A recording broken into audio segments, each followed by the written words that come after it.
Basically ये हमारा तीसरा रेड है, क्योंकि पहले तो हम थ्रू ट्रांसपोर्ट एजेंसीज ये लाते थे, तो ट्रांसपोर्ट एजेंसीज हम रेड करते थे। अभी कुछ टाइम से they have resorted to air travel mode, तो हम अभी एयरपोर्ट से कुछ सीजर्स किए हमने। Last time Spasmo Proxyvon 7500 capsules seize किए, और फिर 2600 टैबलेट्स ऑफ टैपोल सीज़ किया। अभी कल का ये सबसे बड़ा रेड है, तो इसमें टेपेंटाडोल 26,600 टैबलेट्स सीज़ किए हमने, जिसका वैल्यू अप्रोक्सीमेटली है 7,61,000 रुपीज़।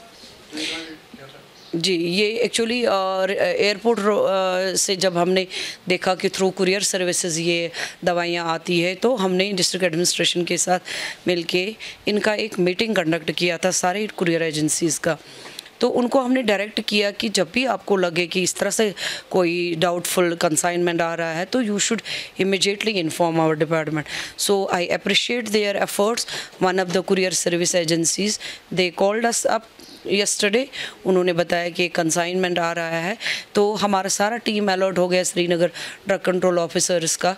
हम रात के 8 बजे तक उधर कुरियर सर्विस के पास थे, तो हम वेट किए जब तक कंसाइनमेंट आ गया, और फिर जो बाकी फॉर्मेलिटीज़ थी वो पूरी की, इन्वेस्टिगेशन की, और इसको सीज़ करके लाया वहाँ से। बहुत बहुत बहुत रेड्स हो सकते हैं, क्योंकि हमारे डिपार्टमेंट ने तो ये ओथ लिया है कि हम तो इनको किसी भी हालत में चलने नहीं देंगे, ये चीज़ें चलने नहीं देंगे। सो हम इसका कला कमा करने के लिए तैयार है। डिस्पाइट ऑल ऑर्ड्स, मेरे लेडी ऑफिसर्स है यहाँ पे, despite all orders, despite lack of vehicle, lack of other facilities, हम अपनी तरफ से जान तोड़ कोशिश करते हैं और इस चीज़ का खात्मा करने के लिए तैयार है। नहीं, लेबलिंग का कोई इशू नहीं है। लेबलिंग तो मैन्युफैक्चर वो तो हम रेगुलरली देखते हैं, और सब्सटेंडर्ड दवाइयों का भी ये नहीं है। हम रेगुलरली सैंपल्स उठाते हैं। हमारा एक सेट टारगेट होता है कि श्रीनगर डिस्ट्रिक्ट के लिए कितने दवाइयाँ, कितने सैंपल्स उठाने हैं। तकरीबन हम हज़ारों की तादाद में सैंपल्स थ्रू वैली उठाते हैं, और उनको टेस्टिंग एंड एनालिसिस के लिए भेज देते हैं।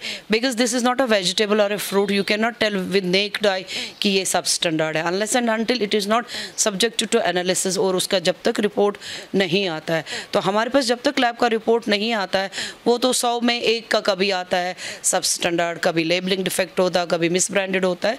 ऐसे इस तरह से सबस्टैंडर्ड का नहीं है।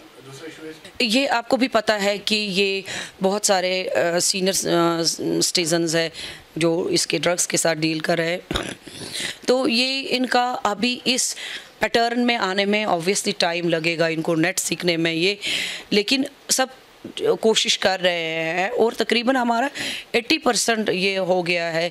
CCTVs भी लगे हैं, और कंप्यूटराइज्ड बिलिंग भी हो रही है, और हमारी टीम जब भी मार्केट में जाती है सैम्पलिंग के लिए, इंस्पेक्शन के लिए, तो वो ये सब चीज़ें चेक करते हैं। हाँ, लाइसेंस के लिए एक सेट प्रोसीजर है, दे हैव टू अप्लाई। उसके बाद इनकी एक्सपीरियंस वेरीफाई हो जाती है, उसके बाद इनका इंटरव्यू कॉल किया जाता है। सो उसका एक सेट प्रोसीजर है। नहीं, इसका तो मैंडेटरी है कि एलिजिबिलिटी बी फार्मा है, डिप्लोमा इन फार्मेसी है जो दुकान चला सकता है। दिस इज़ एलिजिबिलिटी क्राइटेरिया कि ही शुड बी डिप्लोमा और ही शुड बी फार्म। उन्हीं को लाइसेंस मिलता है और उन्हीं को दुकानें चलानी है। जिनको ऑलरेडी है लाइसेंस, जो बी फार्मा या जिनके पास डिग्री नहीं है, क्या उनके लाइसेंस रद्द हो सकते? क्या उसके अगर वो कोई violation of conditions of licence करेंगे, तो ऑब्वियसली उनकी लाइसेंस रद्द हो जाएगी।